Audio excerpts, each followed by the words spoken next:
What you focus on. Hello, everyone, and welcome back to the Lady K Chat podcast. You are here with your favorite host. And for those who are chiming in for the first time, I am the Lady K that bring that fire truth. Don't hold her tongue back, but I do it with love. So I would like to welcome you to today's show. Oh my gosh, we have some things that we are going to break down. This is something that a lot of people can relate to. You probably don't even realize what's going on with you, but we're going to put a face to it today. We're going to give you a definition to it today so you can understand what's going on with your body. But I have help today. So I would like everyone to help welcome. I have Miss Joy Richardson with us tonight. She is a mental health therapist with Kids Peace that is based out here in Pennsylvania. Welcome, Joy. Thank you so very much, Lady K. Good evening, everybody. Thank you so much for having me here on your podcast. I can't wait to get into it with you guys. Thank you, Joy. I really appreciate you being here tonight. A lot of people sometimes walk around with a feeling they're trying to figure out, what is wrong. They might know something is wrong, but they can't pinpoint and put their fingers on it, right? So this tonight's show is specifically called Out of Order, because that's how you feel. You feel like you're out of order. On the front, on the outside, you think you have everything under control. When you go to work, you put on that smile, you put on that front. Yes, I'm okay. I'm not superwoman. You're performing your duties. You're well. Everybody think, oh, you're just this all around woman, right? When you go around and you socialize with your friends and your family, they just think, oh, she's it. She's always know how to conduct herself, and she's boss lady. Everybody like to use that word, boss lady, right? But then when you go home, you can't put on that mask for too long, because then you might have family there, and your family might see something is a little off, but you're not expressing everything, but instead you're lashing out. So sometimes people in your household, they're a little bit confused, but we all know that's not the real reason why you're pissed. The real reason why you're pissed is because you're self-sabotaging yourself. You're walking around like everything is okay when it's not okay. So today we just want to identify some things. Like, could you say, Kalima, what's self-sabotage? You may not know what it is, or you may know, but you may not realize that you're doing it. So Joy and I today, we're actually going to break it down what it looks like, so you can have a clear understanding and a clear picture of what self-sabotaging really means. So let's talk about it. So one example that I'm going to provide, I'm going to let Joy provide after this, but one I'm going to provide, I'm going to say this, and I know there are some people out there struggling with this. When you say yes to someone, when you really want to say no. So they might be asking you at work, hey, can you finish this up for me? And then they're like, okay, thanks. And you're like, oh, okay. And you really didn't want to take that task. So now you're stuck at the office doing his work on top of yours, and you're pissed. And you're really pissed at yourself because you wish you would have said, I wish I would have said no. And sometimes I don't know what it is. Sometimes we get anxiety when we have to tell people no. It feels so uncomfortable. Joy, why do people feel uncomfortable saying no? That's a very good question. I think a lot of people could feel uncomfortable with saying no because they feel that they are making other people in the room feel uncomfortable. They feel like they're letting somebody down. They feel like they're saying or doing something that could be considered as displeasing. There are quite a few people out there who have no problem saying no. Right. They have that healthy sense of self. They won't feel as though they're hurting anybody's feelings. They have that boundary set in place. Yes means yes, no means no, and they're okay with that. Right. And it's interesting that you say that, because like you said, some people, they just say it naturally because it's within them. And then some people, it takes them to go through some life experience to finally get the courage and say yes. And guess what? I'm one of those people. I know you probably say, Lady K. Yes, Lady K. At one point, I had a hard time saying no, right? And I had to ask myself one day, why, Kalima, are you having a hard time saying no? And I didn't realize it, but when I got to the root, it had to do with people pleasing. I was trying to please people, but instead of pleasing people, I was hurting myself. So now, I don't even give an explanation, because if you say something to me that I do not want to do, I do not have time to do, I'm going to tell you no. And then when you ask me why, I'm saying because I said no. I don't have to give a reason why I say no. No is a complete sentence, and I need everyone else to get hit with it too, if you was anything like me. So it's like I said, it took a lot of years for me to get comfortable to that level, say no. And there's people that's probably like in their 50s and 60s, and they might still have a hard time saying that. So it does not, age does not define it. It's your confident level, and it's you getting to a point of putting your foot down. I said what I said with authority. And that's the thing too. You have to speak with authority for people to respect you, because we all know when you're constantly saying yes, they already know, oh, Lady Kayla was going to do something, let's give it to her. But if they know, Tom, he always say no, hell no, we ain't asking him. See, people know who to pick and choose. And when you decide to say it stops here, you're doing a wonderful thing for yourself. Exactly. So, Joy, have you ever had a moment where, you was in that self-sabotaging of saying yes when you really wanted to say no? Yes, I could actually, speaking from a place of transparency, I think I've had a lot of those moments. And I think that it could stem back, going as far as childhood, whether it was a learned behavior, whether it has something to do with how you view yourself or your level of worth, or what it is that somebody has told you. I got so used to always saying yes and always wanting to be so giving that sometimes we as human beings, we give a little bit too much. Or I shouldn't even say give a little bit too much. You bite off a little bit more than what you could chew. Or you want to be able to help this person. You want to help the neighbor, and you want to help the family member. You want to help the friend. But you almost give all of yourself away, and you don't have enough left inside of you. You don't take time to replenish. And I've realized that sometimes I've done that in the past, where I have given so much and I didn't take the time that I needed to take, to engage in self-care, to decompress, to take time to process, to think. My immediate response is, oh, yes, because that friend asked. Oh, yes, because that sibling asked. Oh, yes, because, that person in need asked me. And it would ultimately leave me in a place of like burnout. And I'm looking back like, oh my gosh, maybe I shouldn't have. Or I'm up, doing X, Y, and Z, and I'm pulling an all-nighter instead of being, asleep in my bed, getting the proper rest to begin my day. So it takes time. Like you said, saying no is one of the most empowering things that you could do for yourself. You will feel so empowered afterwards. In the moment, it may feel uncomfortable. For a person who, for example, is a bit more passive, saying no or telling a person that you feel uncomfortable could almost feel like aggression. If you're passive, being assertive feels like aggression. It really can. Right. And I know people like me, I know sometimes they have both of them. They have that passive aggressive. And I know sometimes too, when you're a person like that and you don't have the balance yet, and people are constantly taking advantage of you, when that last person come in, you can't explode. And then they're like, whoa, what happened? And I can tell you, I had those moments, and I had to realize what was triggers. See, we don't realize what are our triggers. I'm not going to go into that later. Now I'm going to go to that later, because that's like towards the end. But identifying and knowing that's key right there. So we talked about us having a hard time saying no, right? So Joy, can you provide an example what self-sabotage looks like? Okay, so self-sabotage could ultimately look like, what's best, or actually, can I take a step back? Go ahead. A lot of times people don't even realize that they're engaging in self-sabotage.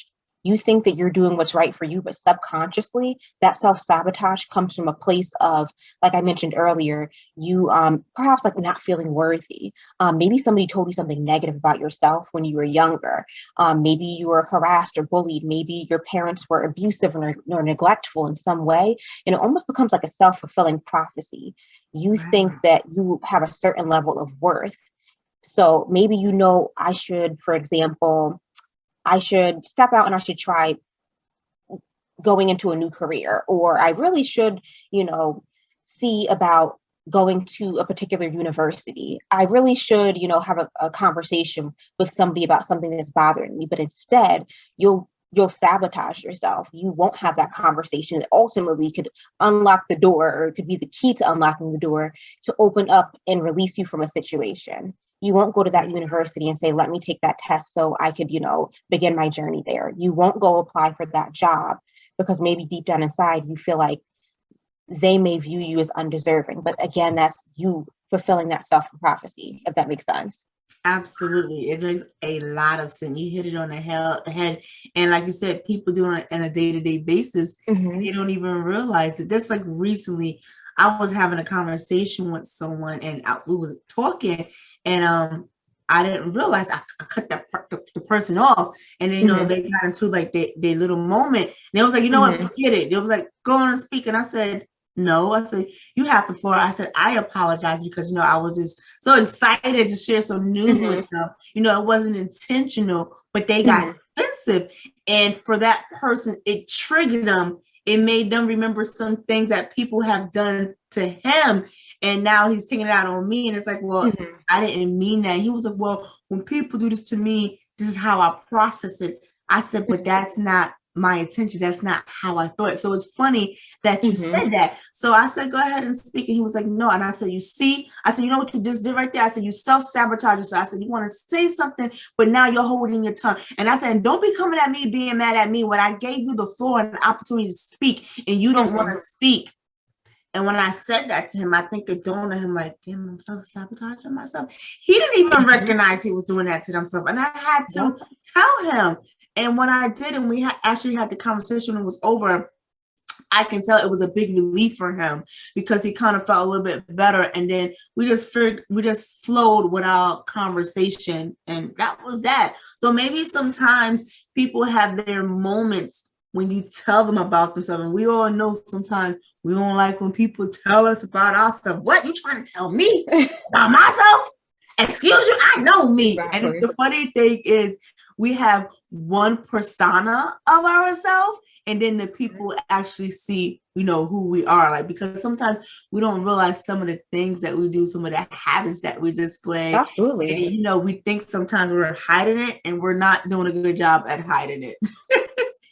So, you mentioned that part about self-sabotage. I'm going to also say too that a lot of us don't realize we self-sabotage ourselves in relationships. And I want to talk about romantic relationships. Your significant other can ask you to do something that you may not be comfortable doing, but because you want to make them happy, you go ahead and do so. But your inside is like screaming, I don't want to do this. And you know what? You should not. And it's funny that I'm saying this. I actually had an encounter like that. I was comfortable in the area, because I'm so confident and I'm great, but I didn't realize at that time my partner wasn't. But then as, we're proceeding, to do this little activity, I can kind of tell he was uncomfortable. And I said, listen, you don't have to, because I don't want to force you to do anything you don't want to. Because he was like, yeah, because I felt kind of forced. And I was like, whoa. We won't do that here. I can't force you to do anything. I can only ask. It's like, and then we get excited, can you do it for me? Can you do it for me? Then that person gives in. But that's you making the choice, because you still could have said no to me. I don't feel comfortable. And I would have respected. But because I was in awareness and I saw how his face looked, I said, it's all right. It's all right. It's so important to be transparent, with your significant other, with your partner, because if you're not, it's really almost like, for lack of a better phrase, like a betrayal to yourself. Right. Now you're put in a situation where you feel uncomfortable. Exactly. You're slowly, for lack of a better phrase, dying inside, knowing I shouldn't be doing this, or this makes me feel uncomfortable, or this goes against, my belief system, or whatever it is. And you're doing it to please them. But in the long run, you're really hurting yourself. Right. So, and I think a lot of times people may do that for fear of disappointing their partner, for fear of, oh my goodness, what if they leave me, depending on like what their request is or how big it is. But again, it's like knowing your self-worth and knowing feeling comfortable standing in your truth is going to be what helps you to be able to say yes or to say no, and to feel Right. comfortable in the end. Absolutely. And then also, I want to piggyback and saying this too. Sometimes when we are picking our spouses or a significant other, we have to be in mind what we want and what it looks like for us, because it may not look like that for somebody else. So you have to be comfortable saying, hey, you know what? I like this person, but I realize they're not ready for some things I'm ready for, because again, I'm going into stories. I was with someone. They're wonderful. They're great. But then I realized I was holding back a piece of me because I was ready for my next level and they wasn't quite there yet. And I identified that. And I said to myself, I said, it's okay. I said, what I will be hurting you if I dragged you along. But if I release you, I feel better about myself, and because you don't deserve that. That's what a mature person would do, because there are a lot of immature people and selfish people. They would just drag you along, knowing how they feeling, won't tell you. But here's the thing, right? And I think it has to do with a taught behavior. We was taught, you don't want to, like you said, you don't want to hurt your spouse's feelings. And we was taught, oh, men, I have to say this, I don't mean to throw no shade, but we was taught, oh, don't ever tell a woman the truth, because if you tell her the truth, she will leave. First of all, you don't even realize that's a selfish act.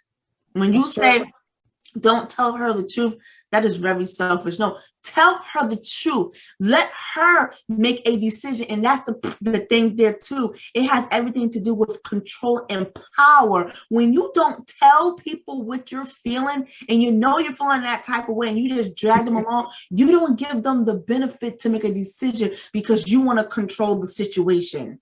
And that's selfish. That's so good. That's so good. I was literally going to pull from that, saying that you take away their right to make an informed decision. Right. Like they're in the dark about how you feel. Right. And I had to throw this in too, because to me, this makes sense. I understand right now, people are changing their sex that they was naturally born with, right? And I also understand too, for safety reasons, they may not come out and tell a person their truth, what their original status was.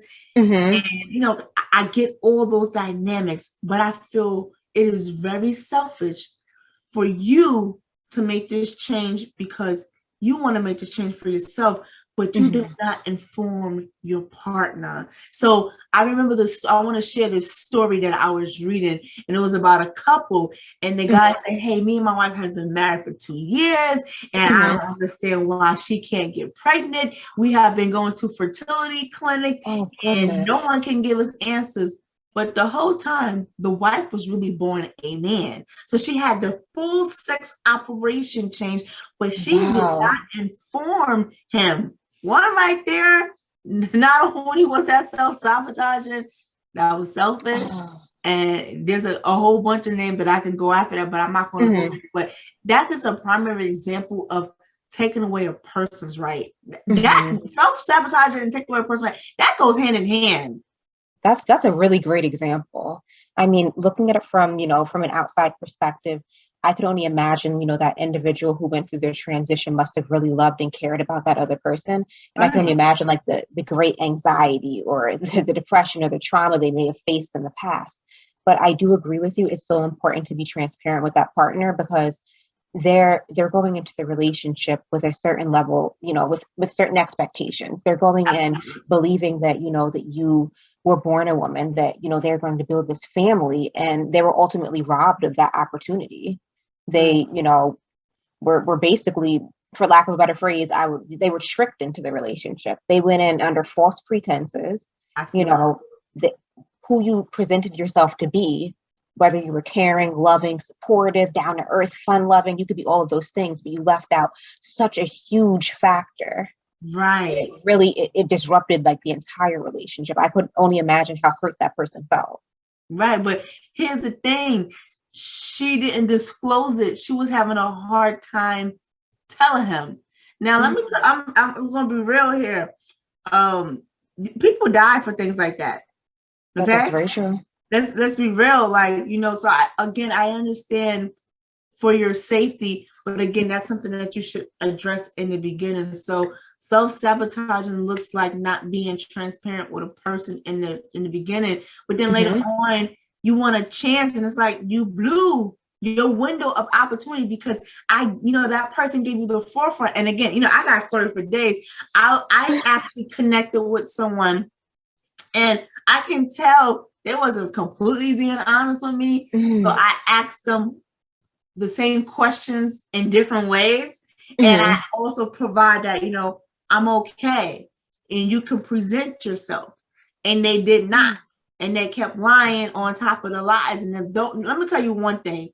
Don't play with people who got a relationship with God. Don't play with people that God's disclosed things to them in private. Don't play with those people who have those gifts, because God will reveal, okay? So you're thinking like, well, damn, I didn't give it away. How would he or she know? Because the gift of God. Don't do that. You know what I'm trying to say? So when I gave that person the ability to be honest with me, they didn't. So when I decided, you know what, I'm going to move on with my life. I'm not mad or anything like that. This was an opportunity, and that's cool. And then afterwards, the person was like, well, can you give me a chance to correct my wrongs? No, I can't. Not in this situation, because I'm not going to go into depth what they did, because that's between him and I. But you did a lump sum where I don't trust you. And there is no relationship without trust. You have to have trust in a relationship. I don't trust you. I wouldn't trust anything that come out your mouth, because I gave you the opportunity and you still continue to lie to me. And not just lie to me, but you lied to my face. So if you can do that, what else can you do? And let me say this too, because I understand everyone tell white lies. No one's perfect. That's like, absolutely. The children going in the refrigerator knowing they're not supposed to be in the refrigerator late at night, and they taking stuff. And your mom asks you, did you go in the refrigerator? No, mommy. And damn well that they child, ran there.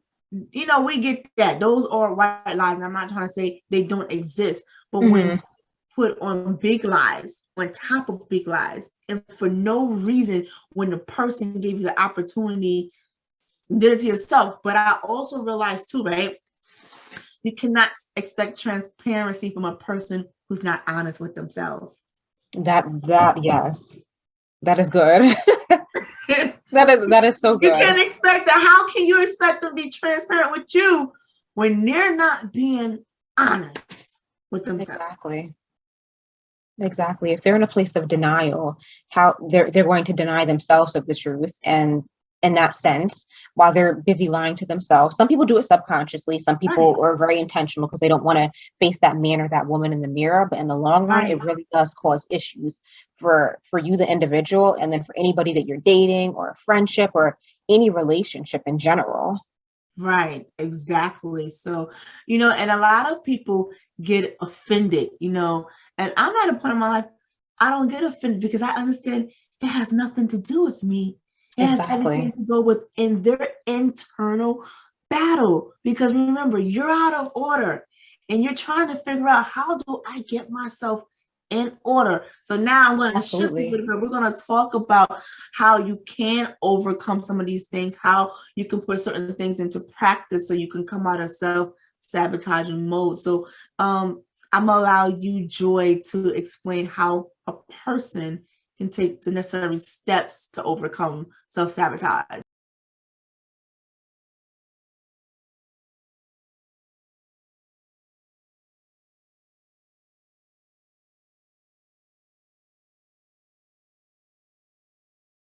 Lady K.